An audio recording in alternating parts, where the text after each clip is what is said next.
बिहार की राजधानी पटना के दानापुर से एक बड़ी खबर सामने आ रही है। गंगा नदी में एक नाव डूब गई।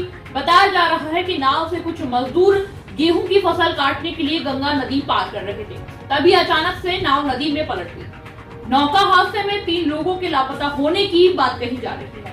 नाव दुर्घटना की जानकारी मिलते ही स्थानीय पुलिस और एसडीआरएफ की टीम मौके पर पहुंच गई है और लापता लोगों की तलाश में जुट गई है। गर्मी के दिनों में गंगा नदी की दूसरी तरफ स्थानीय लोग फसल उगाते हैं। आमतौर पर गेहूं की फसल लगाई जाती है। फिलहाल गेहूं के फसल की कटाई का काम चल रहा है। इस सिलसिले में मजदूर गंगा नदी के उस पार जा रहे थे जब उनकी नाव दुर्घटनाग्रस्त हो गई। जानकारी के अनुसार नौका दुर्घटना दानापुर के मनेर थाना क्षेत्र के ब्रह्मचारी गांव के पास गंगा नदी हुई है। नाव पर सवार 3 मजदूर लापता बताए जा रहे हैं। हादसे की जानकारी के बाद मौके पर मनेर के अंचल अधिकारी और थाना अध्यक्ष दलबल के साथ पहुंच गए।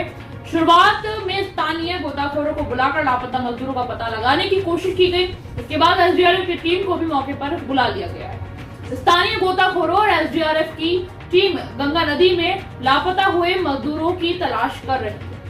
नौका हादसे में लापता तीनों लोग ब्रह्मचारी गांव के निवासी बताए जा रहे हैं।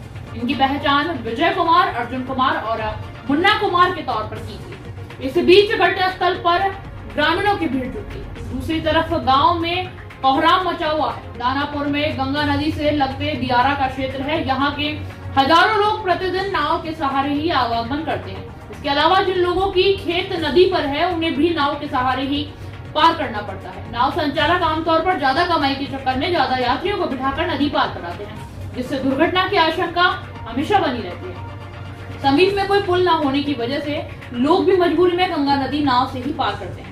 पिछले साल पटना के दीघा में एक नाव पलट गई थी। इसमें सवार 12 लोगों ने नाव को अनियंत्रित होता देख नदी में छलांग लगा दी थी और तैरकर अपनी जान बचाई थी। यह नाव भी दियारा क्षेत्र से ही आ रही थी।